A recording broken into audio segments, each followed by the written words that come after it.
Today, I would like to address the tragedy that has not received nearly enough media attention, the brutal murder of Iryna Zarutska.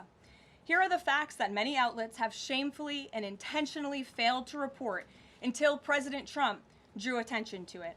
On August 22nd, Iryna Zarutska was stabbed to death on the rail system in Charlotte, North Carolina by a savage career criminal. This is a public transportation system that many in the area use every single day to go to school and work. Iryna was on the train that night traveling home from her job at a pizzeria, still in uniform from her shift. This beautiful, innocent 23-year-old young woman was a Ukrainian refugee who had recently fled her country for a chance at a safer life and a promising new beginning here in the United States of America. But tragically, a public transportation system in a major American city was more dangerous than the active war zone that she left. The president and the entire White House are praying for her family and friends during this unimaginably difficult time. But while we extend our thoughts and prayers, we must also seek justice for this crime and call attention to this heinous incident. Surveillance video of the killing was finally released to the public this past Friday.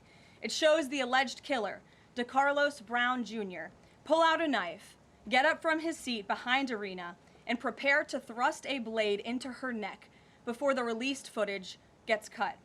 This is pure evil on full display. The most enraging and unacceptable part of this story is that her death was entirely preventable. DeCarlos Brown never should have been on that train that night. In fact, he should have been behind bars. DeCarlos Brown has been charged with crimes no fewer than 14 times, dating back to 2011, including for armed robbery, felony larceny, breaking and entering, and shoplifting. Brown had previously served 5 years in prison for a robbery with a deadly weapon charge, and he had also forfeited bonds 3 different times, twice in 2014 and once in 2023.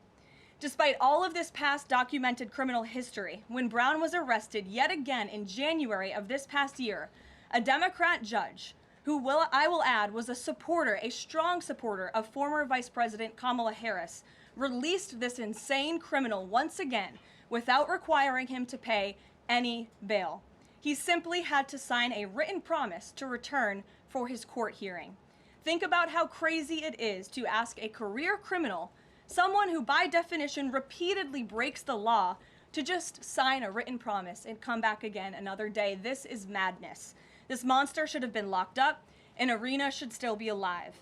But Democrat politicians, liberal judges, and weak prosecutors would rather virtue signal than lock up criminals and protect their communities.